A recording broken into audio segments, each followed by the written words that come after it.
To what extent does the Discovering Literature webpage enhance our understanding of The Mummy and the Body Snatchers by Reynolds, which are featured in the Mysteries of London? At a first glance, the British Library Discovering Literature webpage is aesthetically engaging and appealing. Visitors of the webpage are presented with a selection of ways that enable searching for information simple and efficient.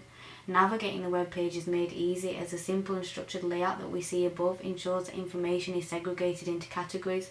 Immediately, the webpage suggests potential in the sense that there is clearly a vast amount of information to filter through to further our understanding of a text.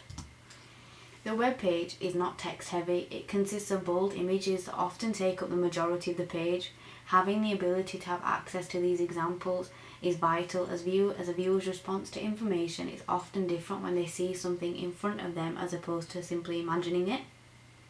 Hence, one of the key features of the webpage is the vast amount of relevant imagery it contains. The fact that people are able to visually see examples of text from the past is such a brilliant feature. The overall amount of imagery that is featured throughout the website suggests that it is aimed at a younger audience. As we are exposed to what a penny dreadful looks like, a viewer would possibly understand why they were so popular and how what they looked like was so vital to gain readers. The web page purely states that imagery was an essential element to go hand in hand with Reynolds' writing. As a result of this, it is possibly why the articles feature an array of examples. Having examples to look at and analyse would indulge readers just as much as reading the text to a certain extent. The images used suggest that the genre and content of the stories is gruesome. The design and detailed images emphasise the importance of how this specific type of text needed images to draw in readers. In addition to this, the assumption can be made that penny dreadfuls were targeted at less educated people who needed visual aids to enhance their experience and enjoyment of the stories. The two items highlighted offer researchers an introduction to penny dreadfuls. The two articles are the most relevant pieces featured on the website in relation to my chosen texts. Both items expose factors of penny dreadfuls which enable visitors to understand the scale of how popular penny dreadfuls were. Although neither article mentions either of my chosen texts specifically, readers can focus on information such as why they were given the name penny dreadfuls or how many copies were sold. Visitors are presented with quantitative facts throughout the articles which justify the popularity of penny dreadfuls. Both texts are useful, especially for visitors with very little knowledge, as what they are presented with is interesting and suggestive information. After reading the articles, when looking closely at the Mummy and Body Snatchers, readers were able to comprehend what made penny dreadfuls so attractive to millions and millions of people. This article in particular represents the journey and progression of penny dreadfuls. Judy Flanders writes about how in the 1830s increasing literacy and improving technology saw a boom in cheap fiction for working classes. Penny Bloods had originally had a broad readership, but in the 1860s the focus narrowed and children became the main target.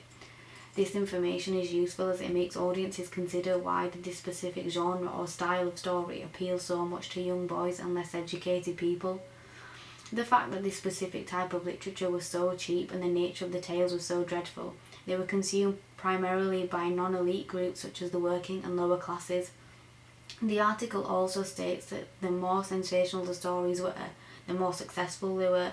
From this we are made aware of what stories needed to include to be so well received. This extract from The Mummy shows how Reynolds' characters were desensitised to death. Here Reynolds depicts death and a mother's involvement to be the norm. It is stated on the website that early penny dreadfuls tended to hark back to the Gothic popular fiction of the Georgian period, full of gypsies, pirates and romantic adventures. But the Mysteries of London marked a change in emphasis.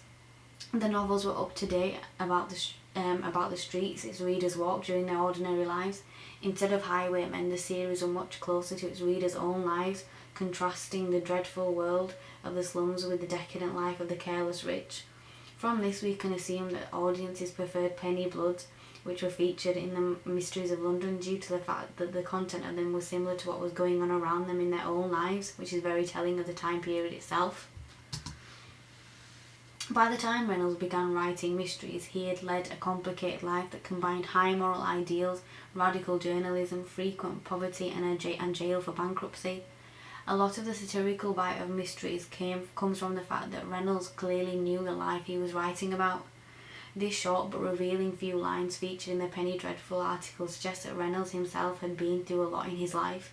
To mention that Reynolds clearly knew the life he wrote about is so interesting. It suggests that his writing comes from a place of experience. Chisholm's quote undoubtedly describes Reynolds' writing style perfectly. It illustrates how he wrote with such enthusiasm, which resulted in it being perceived with the same enthusiasm. This extract from the Body Snatchers depicts the glamorized side of crime. The intricacy in Reynolds' description of the details is what makes his writing so popular and unique. The extract effectively supports the idea that Reynolds knew what he was writing about to such an extent that the crimes he wrote about were described in such a way that made them seem exciting, almost like the people who were committing them had a talent. As a result of this, Reynolds' audiences, especially young boys, will have been very impressionable. Reynolds' writing leaves little to imagination, as his in-depth depictions would mean that people could and would most likely imitate these actions in real life.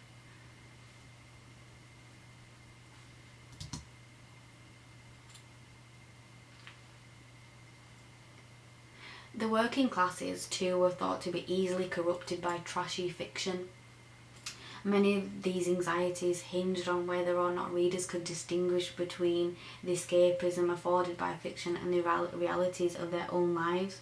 This ties back to Reynolds' writing, as it had made clear that a fear during the Victorian period was the fact that readers could possibly not distinguish the difference between real life and what was happening in the text that they were reading. The information featured at the bottom of the articles is very useful, as often the information is brief and limited. Having extra information regarding the writer and the sources they used showed that other sources can be used to supplement research to address these limitations. The web page is effective in the sense that all the information can be interlinked. I have made clear connections between my chosen text and some of the information provided.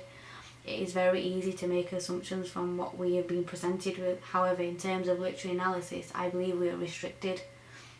The simplicity of the web page reassures me that people visiting the web page have no previous knowledge of Penny Dreadfuls, due to the fact that what they read does not explain much about the text themselves. What they are being provided with is very basic information. The content of the webpage does not exactly enhance our understanding of the text. I would say the information provided is less than specific and more general rather than insightful and thought-provoking. I would say that the information provided is limited as it does not go into depth in certain areas. We are constantly informed of the popularity of the text, however there are so many other factors that are not mentioned. The website neglects to inform us of contextual information, i.e. Reynolds' life and what London/the Victorian period was like. It is clear that the focus of the webpage is a basic introduction to Penny Dreadfuls, as it does not branch out further into issues such as writing style or the effects of literature on the target audience. However, as an introduction to the topic, it is useful and has great potential. Visitors are informed of what made Penny Dreadfuls popular and the conventions of what a successful story were.